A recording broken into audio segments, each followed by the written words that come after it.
Hello friends, स्वागत है एक बार फिर से आपका V Star Education YouTube channel पे।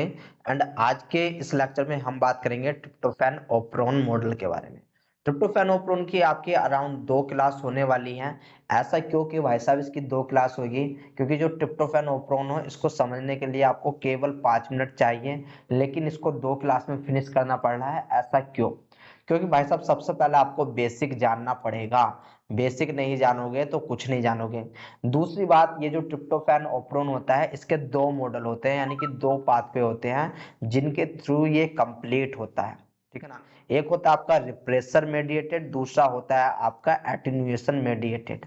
तो दोनों ही पाथवे आपको पढ़ने पड़ेंगे अगर आपको एग्जाम में ट्रिप्टोफैन ओप्रोन से क्वेश्चन करके आने हैं तो। अब इसके बाद क्या होगा कि हम कंपेयर करेंगे कि ट्रिप्टोफैन ओप्रोन तथा लैक ओप्रोन। लैक ओप्रोन में आपको पढ़ा चुका हूं कि लैक ओप्रोन एंड ट्रिप्टोफैन ओप्रोन में क्या अंतर होता है। ठीक है ना, किस लेवल पे अंतर होता है ये चीज पढ़ेंगे। तो देखो, आज के इस लेक्चर में हम अपना बेसिक पढ़ने वाले हैं कि बेसिक क्या है। एंड जो आपका रिप्रेसर मेडिएटेड आपका जो है वो ट्रिप्टोफैन ओप्रोन होता है वो क्या होता है, इस चीज को हम पढ़ने वाले हैं। तो एंड सेकंड लेक्चर में हम पढ़ लेंगे जो आपका एटेन्यूएशन मेथड होता है वो क्या होता है। तो चलिए आइए स्टार्ट करते हैं। जैसे कि आपको पता है कि हम बेसिक से स्टार्ट करेंगे, तो सबसे पहले हम अपने मेन टॉपिक की तरफ चलते हैं जो कि हमारा जीन रेगुलेशन। मेन टॉपिक तो जीन रेगुलेशन ही है। इस जीन रेगुलेशन के अंदर ही हम एग्जाम्पल पढ़ रहे हैं, चाहे आपका लैक्टोज हो, चाहे आपका ट्रिप्टोफैन हो, अरेबिनोज वगैरह हो, कुछ भी हो। तो जीन रिप्रेसर, जीन रेगुलेशन को आपको सबसे पहले समझना पड़ेगा। तो सबसे पहले जीन को समझो। जीन कहाँ पर प्रेजेंट होता है? जीन होता है आपका एक डीएनए के ऊपर प्रेजेंट। ठीक है ना, डीएनए के ऊपर प्रेजेंट होगा। एंड इस जीन को ही ट्रांसक्राइब एक्चुअल में होना पड़ता है। ये आपका ट्रांसक्राइब होता है। एंड ट्रांसक्राइब के बाद ट्रांसलेशन होता है जहां पर आपको प्रोटीन मिलती है, जहां पर आपको प्रोटीन मिलती है। तो अगर एक सेल है, मान लो ये कोई आपकी एक सेल है, मैं यहाँ पर इकोलाई लेकर के चल रहा हूँ, ये आपकी इकोलाई सेल है। तो अब इस इकोलाई को किस चीज की रिक्वायरमेंट है, यानी कि आरएनए की रिक्वायरमेंट है, प्रोटीन की रिक्वायरमेंट है, एंजाइम्स की रिक्वायरमेंट है, हार्मोन्स की रिक्वायरमेंट है। उस सबके जीन को रेगुलेट किया जाता है, उस सबके जीन को रेगुलेट किया जाता है।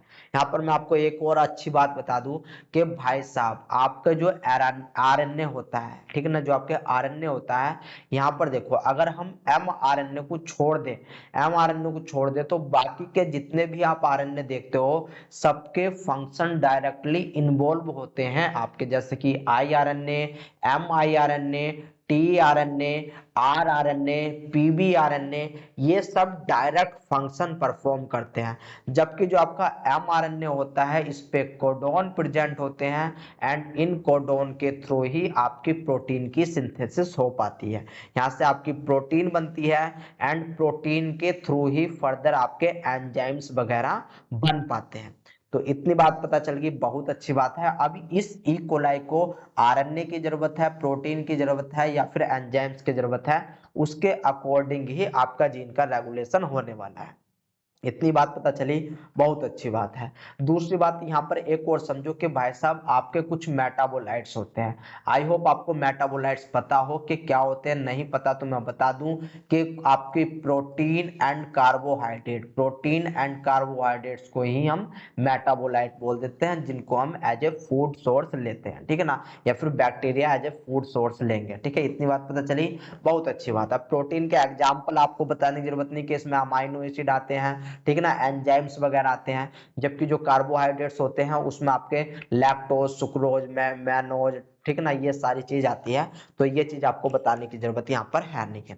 तो अब यहाँ पर देखो एक्चुअल में होता क्या है कि अगर मैं बात करूं यहाँ पर लैक्टोज के बारे में, अगर मैं बात करूं लैक्टोज के बारे में, तो लैक ओप्रोन में आपने क्या देखा कि अगर लैक ओप्रोन में हम बाहर से यानी कि इस इकोलाई को लैक्टोज दे रहे थे, लैक्टोज दे रहे थे, यानी कि इस लैक्टोज को जब देंगे तो ई कोलाई को इसके ब्रेक डाउन करने की जरूरत पड़ेगी, ब्रेक डाउन करने की जरूरत पड़ेगी। एंड ये जो ब्रेक डाउन हो रहा था, इस ब्रेक डाउन करने के लिए आपको एंजाइम्स की रिक्वायरमेंट होती इस सेल के अंदर। इतनी बात याद आ रही है ना, तो बहुत अच्छी बात है। अब देखो यहाँ पर जो ब्रेकडाउन होता है, अगर बायोलॉजिकल लैंग्वेज में मैं यहाँ पर बोलूं तब इसको हम बोलेंगे कैटाबोलाइट या फिर कैटाबोलिज्म, ठीक है ना। कैटाबोलिज्म प्रोसेस हम इसको बोल सकते हैं। दोस्तों जुकाम हो गया है तखड़ा वाला, मुझे लगता है मुझे सबसे ज्यादा बीमारी मुझे ही होती है, ठीक है ना, क्योंकि मौसम थोड़ा सा चेंज हुआ नहीं कि ब्लास्ट हो जाता है, ठीक है ना, शरीर में। चलो कोई बात नहीं, अभी भी मैं फुल जुकाम में हूँ, जुकाम अच्छा वाला है, कोई बात नहीं। तो यहाँ पर ये है आपका कैटाबोलिज्म प्रोसेस।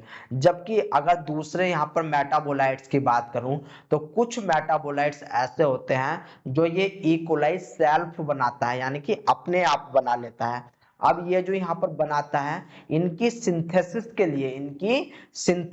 लिए आपको कुछ एंजाइम्स की जरूरत होती है, यानी कि ऐसे मेटाबोलाइट्स जो सेल के अंदर स्वयं यानी कि सेल्फ बनते हो, उनको हम एनाबोलिज्म बोलते हैं, एंड ये जो आपके, याद रख लेना, ये जो आपके मेटाबोलाइट्स बन रहे हैं, ये आपके अदर मेटाबोलाइट्स के थ्रू ही बन पाते हैं। जैसे कि एक एग्जांपल समझो, बड़े ही प्यार से एक एग्जांपल समझो। अगर मैं बात करूं यूकैरियोट्स की, यूकैरियोट्स में भी अगर मैं ह्यूमन की बात कर लेता हूं, तो आपने दो चीज पढ़ी होंगी। एक होता है आपका इसेंशियल अमाइनो एसिड, दूसरा होता है आपका non essential amino acid. Essential amino acid, देखो जो आपके इसेंशियल अमाइनो एसिड होते हैं, वहां पर मैंने आपको कोड बताया था, बीआईपी होल में टीटी, बीआईपी होल में टीटी, आई होप आपको याद हो। इसके अलावा जितने भी बच गए हैं वे आपके सब नॉन इसेंशियल अमाइनो एसिड होते हैं। तो ये तो था यूकैरियोटिक के केस में, कि कुछ अमाइनो एसिड ऐसे होते हैं जिनको हमें बाहर से लेने की जरूरत होती है, जिनको हम इसेंशियल अमाइनो एसिड बोल देते हैं। जबकि अगर प्लांट एंड बैक्टीरिया के अंदर बात करें, अगर हम बात करें, तो आपके जो अमाइनो एसिड होते हैं, वे इनके अंदर जो ये नॉन इसेंशियल अमाइनो एसिड हम देख रहे हैं ना, जिनकी मैं बात कर रहा हूँ बीआईपी होल में टीटी, जिसमें आपका टीआरपी यानी कि ट्रिप्टोफैन भी है, ठीक है ना, जिसमें आपका ट्रिप्टोफैन भी है, वो भी प्रेजेंट आपका इसेंशियल अमाइनो एसिड में होता है। जबकि अगर मैं प्लांट या फिर बैक्टीरिया की बात करूं, तो यहाँ पर एक पाथवे पाया जाता है जिसको बोलते हैं हम सिक्मिक एसिड पाथवे, आई होप आपने पढ़ा होगा, अगर नहीं पढ़ा तो याद रख लेना, 23 अक्टूबर, याद रख लेना ये डेट, 23 अक्टूबर से रात को 8:30 यानी कि 8:30 PM पर हम जो है आपकी स्टार्ट करने वाले हैं क्या, मेटाबॉलिज्म। जहां पर सबसे पहले हम एनिमल की मेटाबॉलिज्म देखेंगे, फिर हम प्लांट की देखेंगे, देन उसके बाद हम प्रोकैरियोटिक की मेटाबॉलिज्म पे चलेंगे। तो यहाँ पर क्या है कि एक आपका सिक्मिक एसिड पाथवे के थ्रू आपका जो है एक यहाँ पर एक मेटाबोलाइट होता है जिसको हम कोरिस्मेट बोल देते हैं, जिसको हम कोरिस्मेट बोलेंगे। इस कोरिस्मेट के थ्रू आपका बनाया जाता है ट्रिप्टोफैन। आपका क्या बनाया जाता है, ट्रिप्टोफैन बनाया जाता है, वो भी किसमें, प्लांट एंड बैक्टीरिया की सेल के अंदर आपका बनाया जाता है। तो इस ट्रिप्टोफैन के बनने को ही हम एनाबोलिज्म बोल देते हैं। यहाँ पर मैं आपको एक बात और बता देता हूँ गाइज, उसको भी बड़े ध्यान से सुनना, कि यहाँ पर जो कोरिस्मेट से ट्रिप्टोफैन बनेगा, ये 5 स्टेप प्रोसेस होता है। कितने स्टेप का प्रोसेस होता है, 5 स्टेप का प्रोसेस होता है, जहां पर आपको स्पेसिफिकली 3 एंजाइम्स की रिक्वायरमेंट होती है। कितनी, 3 एंजाइम्स की रिक्वायरमेंट होती है। एंड इन एंजाइम्स के जो बनना होता है, इनका बनना यानी कि ये बनेंगे या फिर नहीं बनेंगे, इनकी भी आपका रेगुलेशन किया जाता है। तो ये एंजाइम, इन एंजाइम्स का ट्रांसक्राइब्ड हो रहा है या फिर नहीं हो रहा है, उसी को हम ट्रिप्टोफैन ओप्रोन में देखेंगे। जिस प्रकार से हमने देखा था कि लैक्टोज के लिए आपका जो है 3 एंजाइम्स की जरूरत पड़ रही थी, कौन कौन से, beta galactosidase, trans acetylase and lac permease. उसी प्रकार से हम इस ट्रिप्टोफैन में भी देखने वाले हैं कि किस प्रकार से एंजाइम्स किन कंडीशन में, कंडीशन जरूर याद रखनी है, किन कंडीशन में जीन का एक्सप्रेशन हो रहा है, किन कंडीशन में जीन का सप्रेशन हो रहा है। बस जिसकी समझ में ये चीज आ गई, समझ लो ट्रिप्टोफैन ओप्रोन आपकी समझ में आ चुका है। तो देखो, ये पढ़ने वाली बात तो हम बाद में भी पढ़ लेंगे, ये सब पढ़ने वाली बात हम बाद में पढ़ लेंगे। पहले कुछ मेरे द्वारा जो भी मैं आपको बता रहा हूं आप उसको समझो। तो सबसे पहले आपको पता है कि जब हम कोई भी ओप्रोन पढ़ते हैं तो स्पेसिफिकली 3 चीज पढ़ते हैं। कौन कौन सा? एक तो आपको स्ट्रक्चरल जीन पढ़ना होता है, एक सबसे पहले आपको स्ट्रक्चरल जीन पढ़ना होता है, दूसरा आपको रेगुलेटरी एलिमेंट पढ़ना होता है, रेगुलेटरी एलिमेंट पढ़ना होता है। Structural gene and regulatory element को मिला करके ही ये आपका ओप्रोन वाला पार्ट बनाते हैं, ये आपका ओप्रोन वाला पार्ट बनाते हैं। एंड यहाँ पर इस ओप्रोन को कंट्रोल करने के लिए एक आपका जीन याद रखना ना, इसको रेगुलेटरी जीन भी बोलते हैं। इसको क्या बोलते हैं? इसको हम रेगुलेटरी जीन बोलेंगे। एक आपको रेगुलेटरी जीन चाहिए होता है।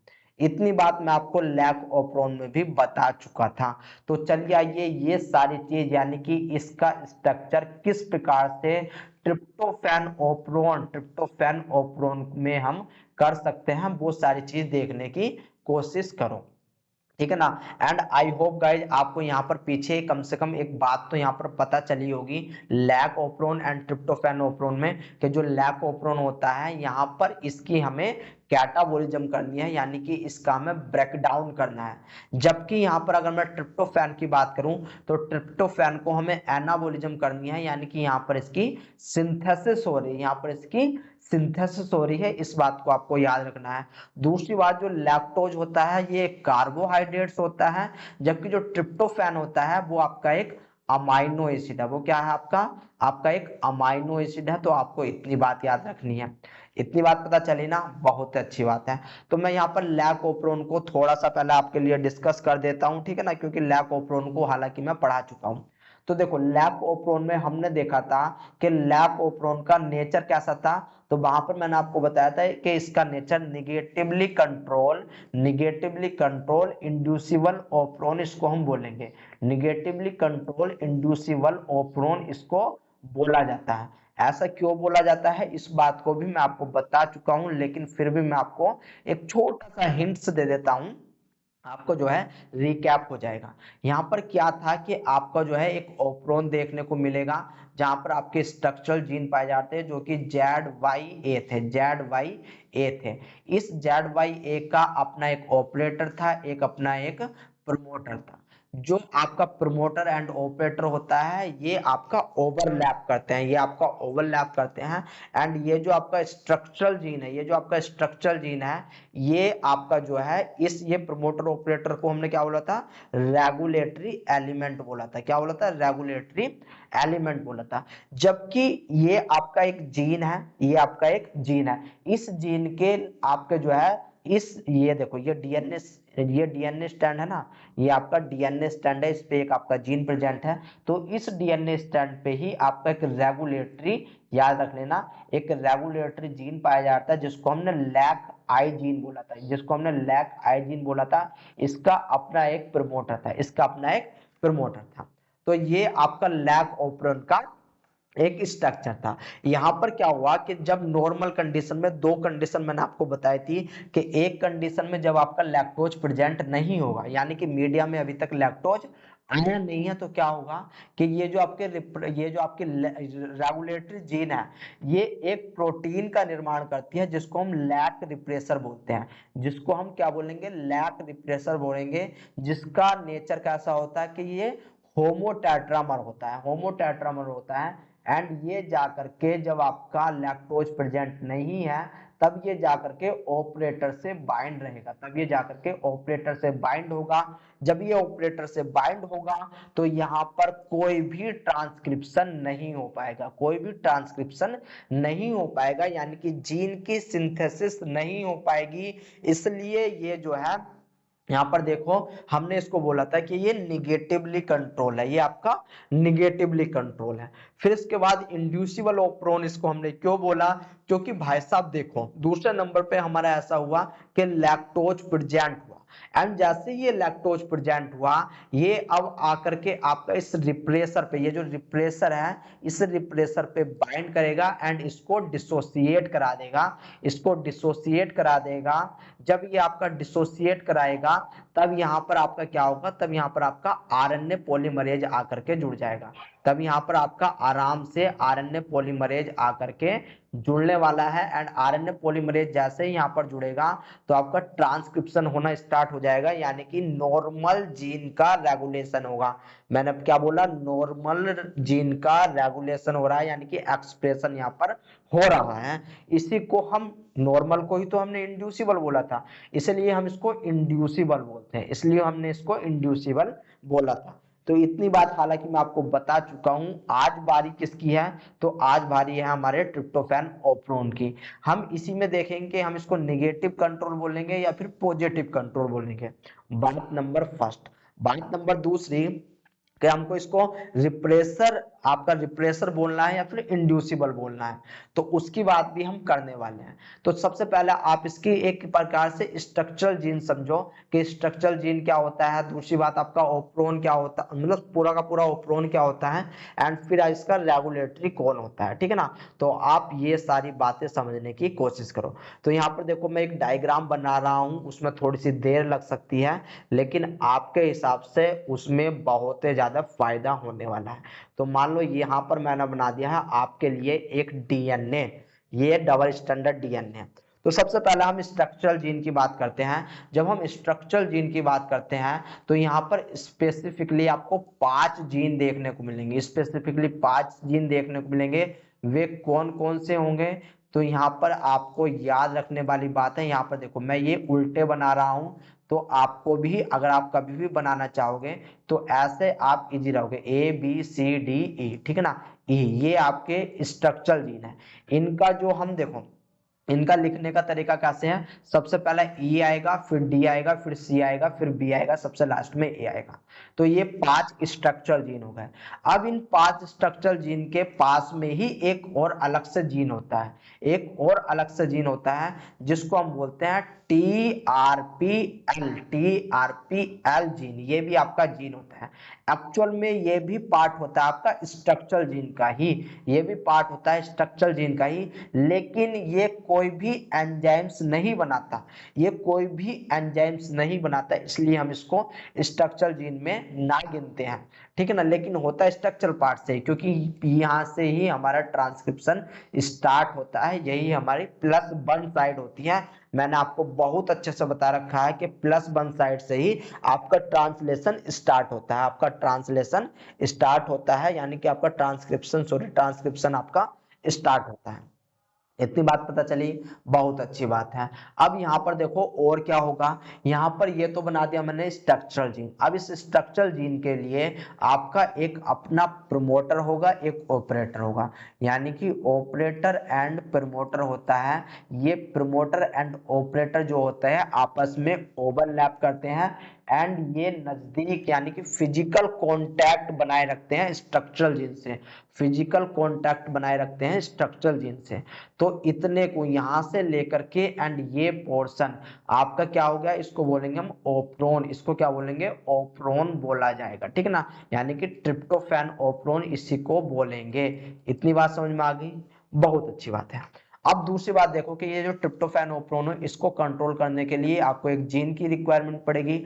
जो जीन, याद रख लेना, जो जीन प्रेजेंट होगा इस डीएनए के पास ही, एंड इस जीन की जो आपका रेगुलेटरी जीन है, इसकी एक और खासियत है कि ये क्लोजली प्रेजेंट होता है इस ट्रिप्टोफैन ओप्रोन से। यानी कि देखो यहाँ पे ये जो आपका जीन है ये यहीं कहीं पाया जाएगा, ये नहीं कि ये यहाँ पर पाया जाएगा, ये आपका यहीं कहीं पर पाया जाएगा। उसको हम क्या बोलेंगे, उसको बोलेंगे TRPR, TRPR, ये आपका रेगुलेटरी जीन है। एंड इस रेगुलेटरी जीन का अपना एक ऑपरेटर होगा, अपना एक इसका प्रमोटर होने वाला है, अपना एक प्रमोटर होने वाला है। तो ये था ट्रिप्टोफैन के लिए कि आपका किस प्रकार से जीन के, जो आपका डीएनए होता है, डीएनए के ऊपर किस प्रकार से जीन प्रेजेंट होता है, एंड उसका रेगुलेटरी जीन किस प्रकार से होता है। इतनी बात समझ में आ गई। आई होप आपकी समझ में आ गई होगी। अभी हम स्ट्रक्चर देख रहे हैं, किसी भी कंडीशन की बात नहीं कर रहे हैं। तो देखो यहाँ पर क्या होता है, अब एक स्टेप हम थोड़ा सा आगे बढ़ते हैं। एक स्टेप जब आगे बढ़ेंगे तो हम यहाँ पर देखेंगे कि आपका जो है नॉर्मल कंडीशन में क्या होगा कि जो ट्रिप्टोफैन आर है, ट्रिप्टोफैन आर जो है ये अपना जो है ट्रांसक्राइब करेगा, एंड ट्रांसक्राइब करने के बाद ये दो पॉलीपेप्टाइड बनाएगा। क्या बनाएगा? दो पॉलीपेप्टाइड बनाएगा, एंड ये दो पॉलीपेप्टाइड आपस में ज्वाइन होकर के टीआरपी, यानी कि ये यहाँ पर देखो ये टीआरपी ऐसा लिख रहा हूं मैं, तो इसको स्मॉल भी समझ लेना। टीआरपी रिप्रेसर, इसको हम बोलेंगे रिप्रेसर टीआरपी रिप्रेसर। ये आपका टीआरपी रिप्रेसर बनाएगा, ठीक है ना, नॉर्मल कंडीशन में। लेकिन होता क्या है वो देखने की यहाँ पर कोशिश करो। ये आपका डाइमराइज है, मैंने आपको कैसे बनाया, ये दो पॉलीपेप्टाइड थी जो कि आपके डाइमराइज बनाती है, यानी कि डाइमर बनाती है, ठीक है ना, तो इसको हम डाइमर भी बोल सकते हैं। अगर मैं इसको सही से लिखना चाहूं तो मैं यहाँ पर लिख सकता हूँ इसको रिप्रेसर डाइमर, ठीक है ना, रिप्रेसर डाइमर।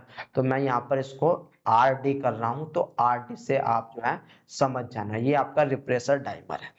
अब यहाँ पर क्या है कि भाई साहब, जब आपका लैक ओप्रोन में आपने देखा था, वहां पर जो आपका होमोटेट्रामर बनना था वो आपका एक्टिव था, यानी कि वो जाकर के डायरेक्ट अटैच हो रहा था।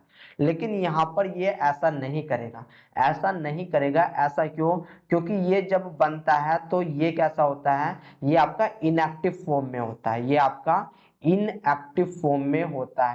ये आपका जब बना है तो ये आपका कैसा है, ये आपका इनएक्टिव फॉर्म में है।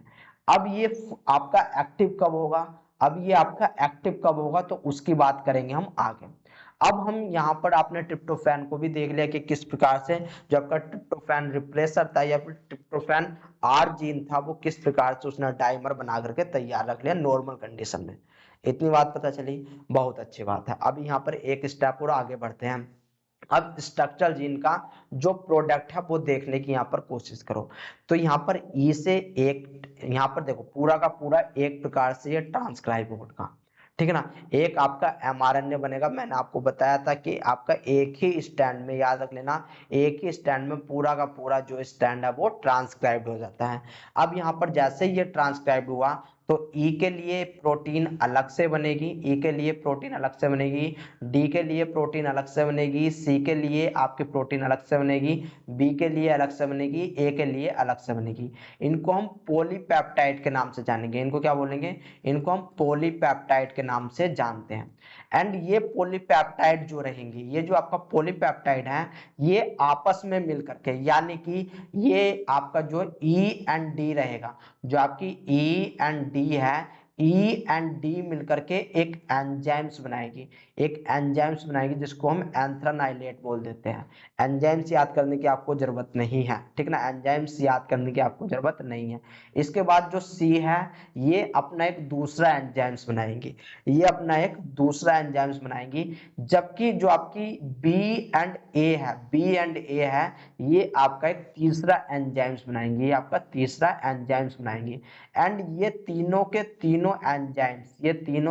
एंजाइम्स क्या करेंगे, आपका एक मेटाबोलाइट्स होता है जिसको बोलते हैं कोरिस्मेट, जिसको बोलते हैं हम कोरिस्मेट।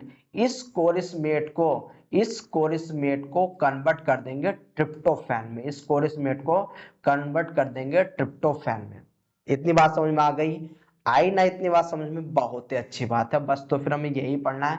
अब वैसे तो यहाँ पर ये पूछा जाता है कि 5 स्टेप में होता है, लेकिन ये सब प्लांट का या फिर बैक्टीरिया का पार्ट होता है, यहाँ पर पढ़ने की आपको जरूरत नहीं है। लेकिन फिर भी मैं आपको काम की बात यहाँ पर बता रहा हूँ कि ये जो होता है कोरिस्मेट से ट्रिप्टोफैन बनना, ये आपका 5 स्टेप का होता है। यहाँ पर आपको दो याद रख लेना, एक पायरुवेट मिलता है, एक क्या मिलेगा, एक पायरुवेट मिलेगा, दूसरा आपको ग्लिसरल एल्डिहाइड 3 फॉस्फेट मिलेगा। यानी कि यहाँ से हम दो ग्लाइकोलाइसिस साइकिल को स्टार्ट करवा सकते हैं। जो इसका बाय प्रोडक्ट मिलेगा वो बता रहा हूँ, इसके बाय प्रोडक्ट से हम दो ग्लाइकोलाइसिस साइकिल स्टार्ट करवा सकते हैं। इतनी बात याद रख लेना। एक हमको इसमें कार्बोहाइड्रेट्स भी रिलीज होया मिलेगा, यानी कि कार्बन डाइऑक्साइड, ठीक है ना, कार्बन डाइऑक्साइड। ऑक्साइड एंड हमें एक वाटर का मॉलिक्यूल भी बाहर निकलता हुआ दिखाई देगा। लेकिन ये चीज आपसे नहीं पूछी जाती है, अगर फिर भी याद रखना चाहो तो याद रख लेना। हालांकि इसको मैं जब हम प्लांट की मेटाबॉलिज्म पढ़ेंगे तब मैं इसको आपको बताने वाला हूं वहां पर, तो दिक्कत लेने वाली कोई बात नहीं है। इतनी बात पता चलिए आपको, बहुत अच्छी बात है। तो अब चलते हैं आगे, अब थोड़े से स्टेटमेंट देख लेते हैं एंड स्टेटमेंट के बेस पे ही अब हम बात करेंगे, क्योंकि स्टेटमेंट देखने आपके लिए जरूरी है। तो देखो हम पढ़ रहे हैं ट्रिप्टोफैनोप्रोन, ट्रिप्टोफैनोप्रोन को हम पढ़ रहे हैं इकोलाई। ट्रिप्टोफैन इसको बोलते हैं टीआरपी, टीआरपी का मतलब है ट्रिप्टोफैन, ठीक है ना। तो आइए इसको स्टार्ट करते हैं। देखो the E coli tryptophan operon includes gives gene encoding the 5 polypeptide, यानी कि एक जीन होता है, ये जीन आपका जो है 5 पॉलीपेप्टाइड बनाता है। 5 क्या बनाता है? पॉलीपेप्टाइड। एक्चुअल में ये एक जीन नहीं होता है, याद रख लेना, 5 जीन आपस में एक साथ लगे हुए होते हैं। 5 जीन आपस में एक साथ लगे हुए होते हैं, वे एक साथ ही ट्रांसक्राइब्ड होते हैं, ठीक है ना। तो इसका मतलब ये है, आपको याद रखना है। तो इस कॉल को सुनेंगे हम बाद में, बट इसको जो है मैं थोड़ा सा यहाँ से हो गया। तो यहाँ पर देखो, इसके बाद सेकंड स्टेटमेंट पे चलो, दैट असेंबल इनटू 3 एंजाइम्स। जो आपके पॉलीपेप्टाइड्स हैं, ये 5 पॉलीपेप्टाइड हैं, ये 3 एंजाइम्स में जो है 3 एंजाइम्स में असेंबल होंगे एंड कैटाबोलाइज करेंगे, एंड कैटाबोलाइज करेंगे आपका ट्रिप्टोफैन को। तो कैटाबोलाइज करेंगे ट्रिप्टोफैन को, तो ये कैटाबोलाइज नहीं है, ये आपका एनाबोलाइज है, ठीक है ना। यानी कि सिंथेसिस करेंगे, ये आपकी सिंथेसिस करेंगे, एनाबोलाइज करेंगे ट्रिप्टोफैन को, ट्रिप्टोफैन सिंथेसिस को फ्रॉम कोरिस्मेट, फ्रॉम कोरिस्मेट यानी कोरिस्मेट से बनाएंगे। इसके बाद थर्ड स्टेटमेंट पे चलो, the tryptophan operon is an negative control repressible operon. Very very important ये लाइन गाइज आपसे पूछी जाती है कि आपका जिस प्रकार से लैक ओप्रोन था वो कैसा था? वो आपका निगेटिव कंट्रोल इंड्यूसिबल था, निगेटिव कंट्रोल इंड्यूसिबल ओप्रोन था। तो ये आपका कैसा है? ये आपका निगेटिव कंट्रोल नहीं है, पहली बात तो ये आपका पॉजिटिव कंट्रोल है, ये आपका पॉजिटिव कंट्रोल रिप्रेसिबल ओप्रोन है। तो यहाँ पर देखो आपकी कुछ कमियां हैं, मैं इसको सही कर दूंगा लेक्चर के बाद, मैं इसको इस स्लाइड को सही कर दूंगा। तो एक्चुअली क्या होता है ना कि जब पीडीएफ तैयार करते हैं तो वहां पर ऑटो करेक्ट के ऑप्शन से शायद ये हो गया होगा, ठीक है ना। बट जो मैं आपको बता रहा हूँ आपको वो बात याद रखनी है। तो यहाँ पर ये ट्रिप्टोफैन जो है आपका पॉजिटिव कंट्रोल रिप्रेसिबल ओप्रोन है, इस बात को समझ लेना। किस प्रकार से पॉजिटिव कंट्रोल रिप्रेसिबल ओप्रोन होता है मैं आपको आगे बताने वाला हूँ। नेक्स्ट स्टेप पे चलो कि in which transcription is normally turned on and must be repressible when cellular level of tryptophan are high। इस लाइन का क्या मतलब है? इस लाइन का क्या मतलब है वो देखने की कोशिश करो कि भाई साहब आपकी जो है एक इकोलाई सेल है, आपकी एक इकोलाई सेल है। अब इस इकोलाई सेल में क्या हो रहा है कि आपका जब इस इकोलाई सेल में इकोलाई की मात्रा लो है, जब इकोलाई की मात्रा लो है यानी कि इकोलाई इस इकोलाई में ट्रिप्टोफैन की मात्रा कम है। किसकी मात्रा कम है? ट्रिप्टोफैन की मात्रा कम है। तब हमें जरूरत है कि भाई साहब ट्रिप्टोफैन बने, तब हमें जरूरत है यानी कि इस इकोलाई को जरूरत है कि ट्रिप्टोफैन बने। यानी कि तब क्या होगा कि जो आपका कोरिस्मेट है, तो आपका जो कोरिस्मेट है ये कोरिस्मेट से ट्रिप्टोफैन बनेगा, ट्रिप्टोफैन बनेगा। एंड ये जो बनेगा ये 3 एंजाइम्स की सहायता से बनेगा। यानी कि एक नॉर्मल कंडीशन में ट्रिप्टोफैन को बनाने के लिए क्या होगा? हमको एक एक्टिवेटर की जरूरत पड़ेगी, हमको एक एक्टिवेटर की जरूरत पड़ने वाली है। तो यहाँ पर ज्यादा वरी करने की बात नहीं है, अभी मैं आपको आगे बताने वाला हूँ। तो ये कहानी तो थी जब हमारा ट्रिप्टोफैन जो है लो कंडीशन में है। लेकिन वहीं पर इसके उल्टे केस में जब ट्रिप्टोफैन बन करके बहुत ज्यादा हो जाएगा, जब ट्रिप्टोफैन बन करके बहुत ज्यादा हो जाएगा तब हमें इसको स्टॉप करना होगा, तब हमें इसको स्टॉप करना होगा यानी कि इसको रिप्लेस करना होगा, इसको जो है आपका जो है बनने से रोकना होगा, ठीक है ना, बनने से रोकना होगा। तब हमें क्या करना है, तो आइए हम उसी चीज को समझते हैं। ठीक है ना। देखो ये जो आपको मैंने बताया कि इकोलाई में आपके 5 जीन होते हैं, इकोलाई में E, D, C, B, A, जबकि हीमोफिलस इन्फ्लुएंजा में बात करूंगा तो यहाँ पर आपके E, G, D, C, B, A इस प्रकार से होते हैं। इसी प्रकार से हेलिकोबैक्टर पाइलोरी में होते हैं।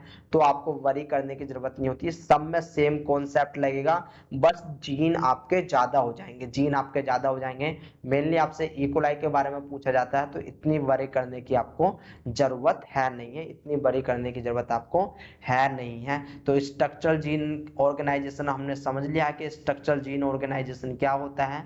मतलब यहाँ पर आपका tryptophan operon consist of 5 structural gene from E to A। अभी अभी हमने देखा था कि किस प्रकार से स्ट्रक्चरल जीन में हमारे E, D, C, B, A इस प्रकार से हो रहा था। इसके पास में ही हमारा एक लीडर जीन पाया जा रहा था जो कि E के साइड में था, इसको हम L से रिप्रेजेंट कर रहे हैं, and the regulatory element, and इसी के साथ साथ आपके ऑपरेटर प्रमोटर यानी कि रेगुलेटरी एलिमेंट जुड़ा हुआ था। ये चीज हम देख चुके हैं। The product of structural gene are the component of the 3 enzymes. जो स्ट्रक्चरल जीन थे यहाँ पर हमको इनके जो प्रोडक्ट मिलेंगे 3 एंजाइम्स मिलेंगे, ये भी मैं बता चुका हूँ, विच कन्वर्ट कोरसमेट टू ट्रिप्टोफैन, जो कि कोरसमेट टू ट्रिप्टोफैन में कन्वर्ट करेंगे, कोरसमेट टू ट्रिप्टोफैन में कन्वर्ट करेंगे। इतनी बात समझ में आ गई, बहुत ही अच्छी बात है। अब इसके आगे बात करते हैं ट्रिप्टोफैन रेगुलेटरी जीन की। ट्रिप्टोफैन रेगुलेटरी जीन की देखो थोड़ा सा इसमें से पढ़ लो, ये चीज भी मैं आपको बता चुका हूँ। The regulatory gene of tryptophan operon is TRPR।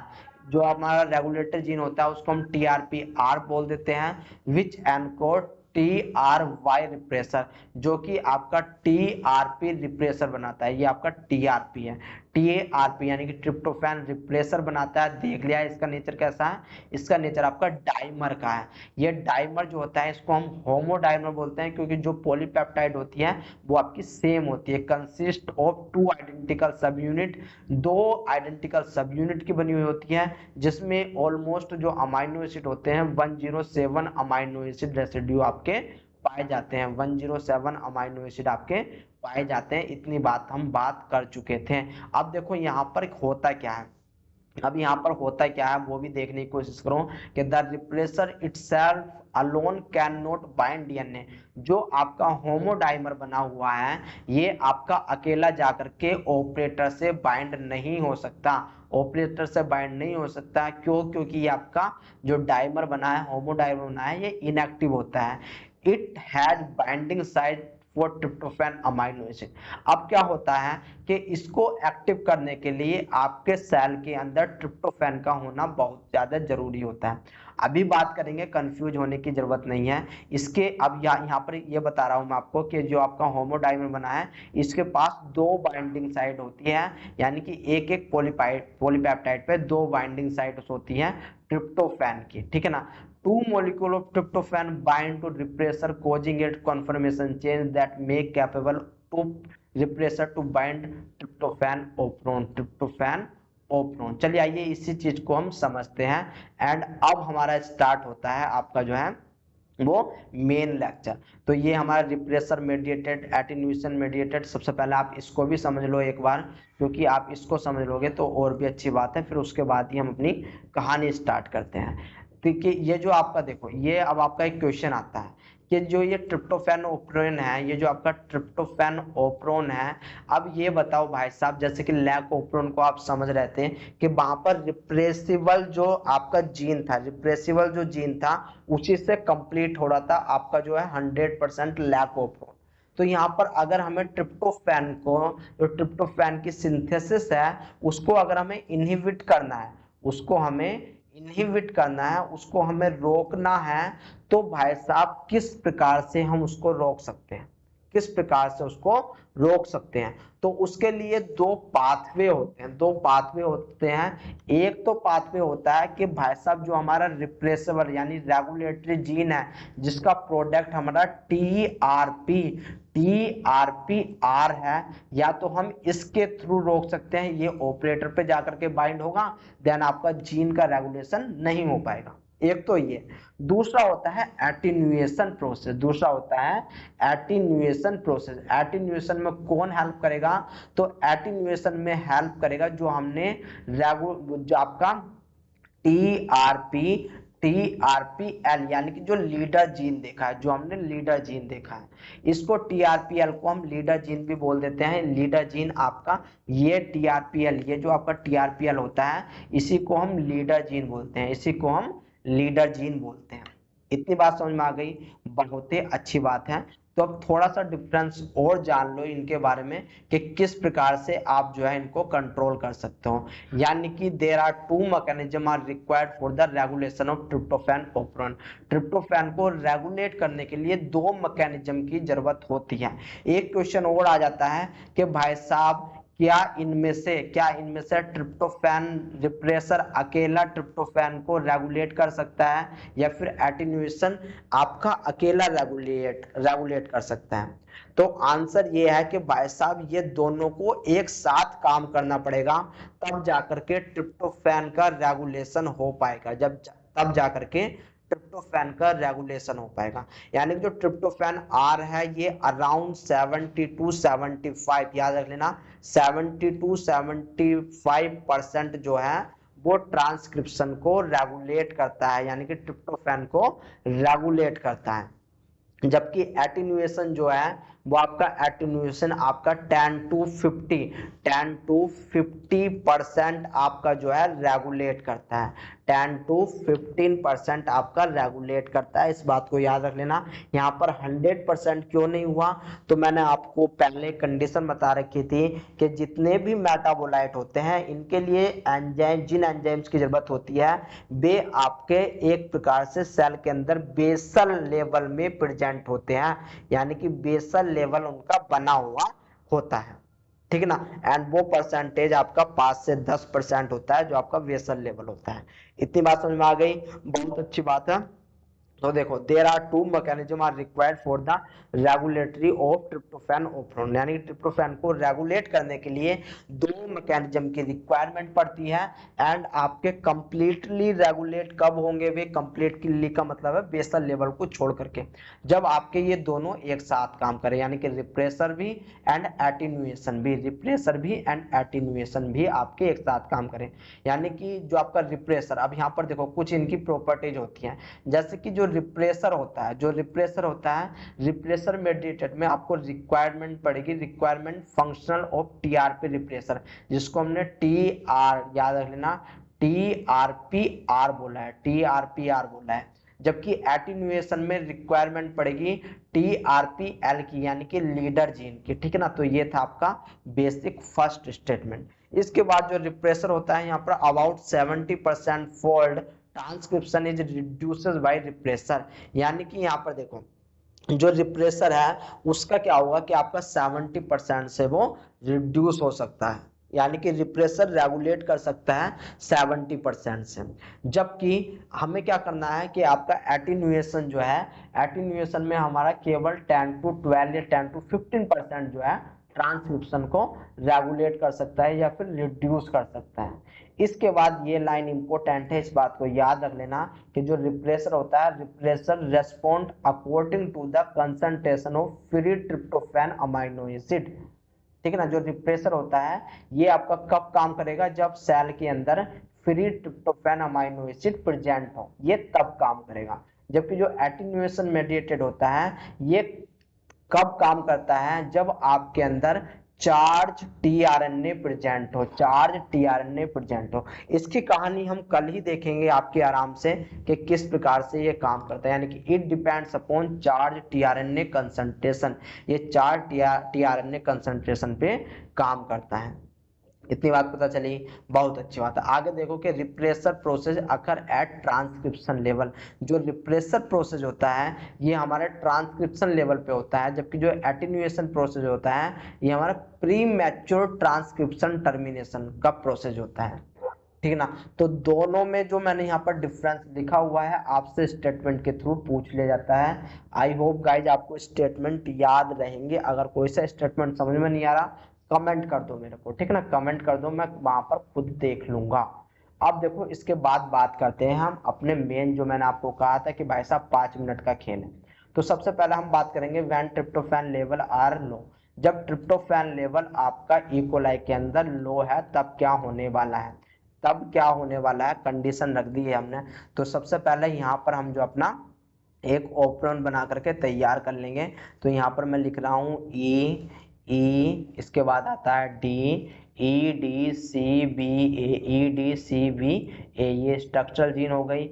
यहाँ पर आपका एक ट्रिप्टोफैन एल यानी कि आपका लीडर जीन है, इसी से जुड़ा हुआ ऑपरेटर एंड आपका प्रमोटर है, प्रमोटर है। एंड इसी के अटैच में याद रख लेना, इसी से क्लोजली प्रोक्सीमेट में आपका प्रेजेंट है क्या चीज, रेगुलेटरी, जिसको हमने बोला है T R P R, T R P R जिसको हमने बोला है। ये जो टी आर पी आर होता है इसका अपना एक ऑपरेटर एंड इसका ही अपना एक प्रोमोटर होता है, इस बात को भी आपको याद रखना है, ठीक है ना। तो यहाँ पर क्या होगा कि जब आपका जो है लो लेवल ऑफ इकोलाई, जब आपका इकोलाई में, इकोलाई के अंदर जो है ट्रिप्टोफैन नहीं है, यानी कि यहाँ पर कोई भी ट्रांसक्रिप्शन नहीं हो रहा, ट्रांसक्रिप्शन नहीं हो रहा, तो जो आपके समझ लो जो आपके ट्रिप्टोफैन है वो नहीं बन पाएगा, क्योंकि यहाँ पर एंजाइम्स ही नहीं बन पा रहे हैं, यहाँ पर एंजाइम्स ही नहीं बन पा रहे हैं।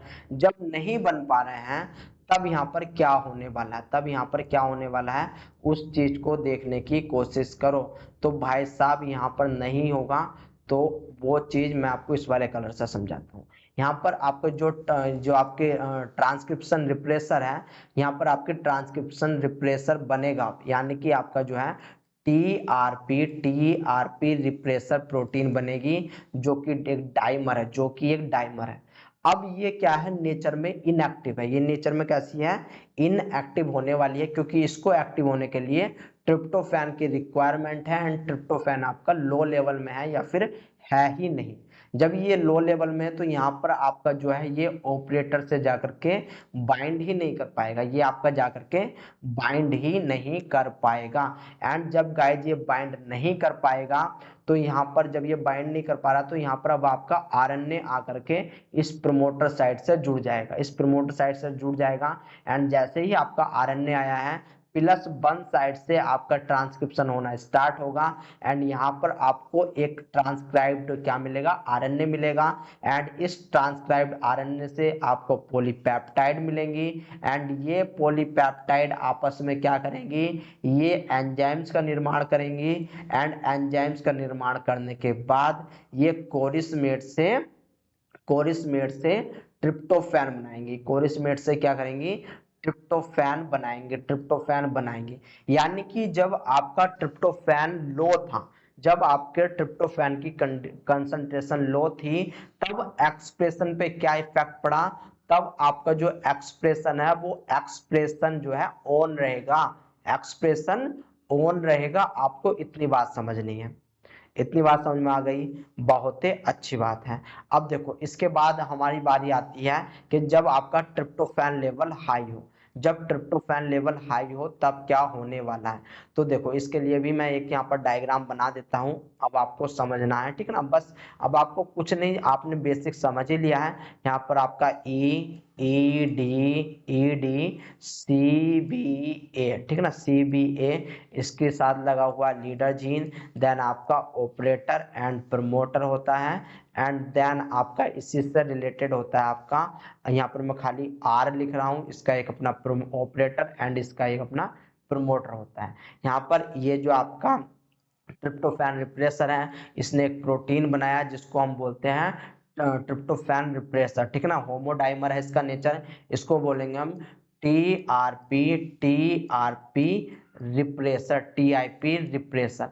अब ये जो रिप्रेसर है, ये जो रिप्रेसर है, याद रख लेना, ये रिप्रेसर जो बना है, ये अब हमें बताया गया है कि सेल के अंदर जो ट्रिप्टोफैन है, ट्रिप्टोफैन अब प्रेजेंट है, ट्रिप्टोफैन अब प्रेजेंट है एंड काफी ज्यादा मात्रा में प्रेजेंट है। तो अब आराम से जो इस रिप्रेसर के पास दो बाइंडिंग साइट है ट्रिप्टोफैन की, ये जाकर के बाइंड हो जाएगा, ये जाकर के बाइंड हो जाएगा। अब ये इनएक्टिव से आपका जो है एक्टिव हो जाएगा, इनएक्टिव से ये एक्टिव हो जाएगा। एंड जैसे ही ये एक्टिव होगा, ये जाकर के ऑपरेटर पे बाइंड हो जाएगा, ये जाकर के ऑपरेटर पे बाइंड हो जाएगा। अब यहाँ पर आपका आरएनए जो है वो नहीं आ पाएगा, आरएनए नहीं आ पाएगा, एंड नहीं आ पाएगा तो यहाँ पर जो है ट्रांसक्रिप्शन भी नहीं हो पाएगी। यानी कि जीन का जो एक्सप्रेशन है, जीन का जो एक्सप्रेशन है वो ऑफ होने वाला है, जीन का एक्सप्रेशन आपका ऑफ होने वाला है। इतनी बात समझ में आ गई, बहुत अच्छी बात है। तो अब मैंने आपको बताया था कि इसको हम क्या बोलते हैं, पॉजिटिव, इसको बोलते हैं हम positive control, positive control repressible, आपका रिप्रेसिबल ओप्रोन। तो पॉजिटिव कंट्रोल कहां से हुआ, क्योंकि यहाँ पर आपका एक्टिवेटर आ रहा है, यहाँ पर आपका एक्टिवेटर आ रहा है आपकी नॉर्मल कंडीशन में, इसलिए हमने इसको पॉजिटिव कंट्रोल बोला है। जबकि वहां पर लैक्टोज आ रहा था, लैक्टोज आपका क्या क्या से काम कर रहा था, इनहिबिटर की तरह काम कर रहा था, तो इसलिए उसको हमने निगेटिव बोला था। इतनी बात समझ में आ गई, बहुत अच्छी बात है। इसके बाद यहाँ पर देखो, इसको हमने रिप्रेसिबल क्यों बोला, क्योंकि यहाँ पर रिप्रेसिबल आपका जो है काम कर रहा है, रिप्रेसिबल काम कर रहा है, जिसकी वजह से ये रेगुलेट हो रहा है, इसलिए हमने इसको रिप्रेसिबल ओप्रोन बोला, इसलिए हमने इसको रिप्रेसिबल ओप्रोन बोला है। तो गाइज ये थी आपकी कहानी रिप्रेसिबल की। आई होप आपको थोड़ा बहुत समझ में आया होगा। अब बात करेंगे हम आगे एटीन्यूएशन की, एटीन्यूएशन आपका क्या होता है, ठीक है ना। यहाँ पर आपको केवल और केवल दो ही बात याद रखनी है कि जब आपका लेवल क्या है, जब आपका जो है लेवल जो है जो आपका ट्रिप्टोफैन है ई कोलाई के अंदर लो है तब क्या हो रहा है, एंड जब आपका हाई है तब क्या हो रहा है। यहाँ पर देखो एक और कहानी है, ये आप समझ सकते हो कि आपका जीन ऑफ कब होगा, जीन ऑफ यहाँ पर तब होगा जब आपका ट्रिप्टोफैन प्रेजेंट होगा। जब ट्रिप्टोफैन प्रेजेंट होगा तब आपका जीन जो है वो क्या होने वाला है, ऑफ होने वाला है। किस प्रकार से ऑफ होगा, तो जब ट्रिप्टोफैन होगा तो वो आपका रिप्रेसर से आकर के ज्वाइन होगा, ये रिप्रेसर से आकर के ज्वाइन होगा, ये ऑपरेटर को घेरे रखेगा, घेरे रखेगा यानी कि आरएनए पॉलीमरेज को आगे नहीं बढ़ने देगा, इसको स्टॉप कर देगा। दूसरी कंडीशन, जीन ऑन कब रहेगा, जब आपका ट्रिप्टोफैन अब्सेंस हो, जब आपका ट्रिप्टोफैन अब्सेंस हो, यानी कि यहाँ पर अगर अब्सेंस होगा तो जो आपका रिप्रेसर होगा वो आपका एक्टिव ही नहीं रह पाएगा, इनएक्टिव रहेगा, क्योंकि ट्रिप्टोफैन नहीं है। देखो यहाँ पर रिप्रेसर यहाँ पर काम करता है रिप्रेसर की तरह, जबकि यहाँ पर ट्रिप्टोफैन को हम को रिप्रेसर बोल सकते हैं। ट्रिप्टोफैन को, जो आपका ट्रिप्टोफैन है, ट्रिप्टोफैन को हम को रिप्रेसर भी बोल सकते हैं, एंड रिप्रेसर के साथ को रिप्रेसर बाइंड होगा तभी आपका एक्टिव हो पाएगा एंड प्रमोटर से जुड़ पाएगा। लेकिन यहाँ पर ट्रिप्टोफैन ही नहीं है तो यहाँ पर ऑपरेटर से कुछ जुड़ेगा नहीं, जब नहीं जुड़ेगा तो आपका आरएनए पॉलीमरेज आएगा, एंड जैसे ही आपका आरएनए पॉलीमरेज आएगा यहाँ पर जो है ये जीन को आपका बनाना स्टार्ट कर देगा। बनाना स्टार्ट करेगा तो यहाँ पर ये एंजाइम्स का सिंथेसिस होएगा, जहां पर फिर आपका क्या होगा कि आपके 3 एंजाइम्स बनेंगे, जो कि 3 एंजाइम्स क्या करेंगे, कोरिस्मेट से आपका ट्रिप्टोफैन को बनाएंगे। तो ये कहानी थी आपकी कुछ इस प्रकार से। अब हम दूसरी कहानी में देखेंगे कि किस प्रकार से आपका एटीन्यूएशन होता है, किस प्रकार से आपका एटीन्यूएशन होता है। गाइस ये जो छोटी छोटी बातें रह जाती हैं इनको आप अपने आप पढ़ लिया करो, ठीक है ना। तो चलिए मिलता हूँ आपसे नेक्स्ट लेक्चर में। आई होप आपको समझ में आया होगा, थोड़ा कंफ्यूजिंग वाला था लेकिन यही आपका एग्जाम में आता है, ठीक है ना। तो आपको दोबारा तिबारा देखना है लेक्चर। तो मिलता हूँ नेक्स्ट लेक्चर में, तब तक के लिए दोस्तों टाटा एंड बाय बाय।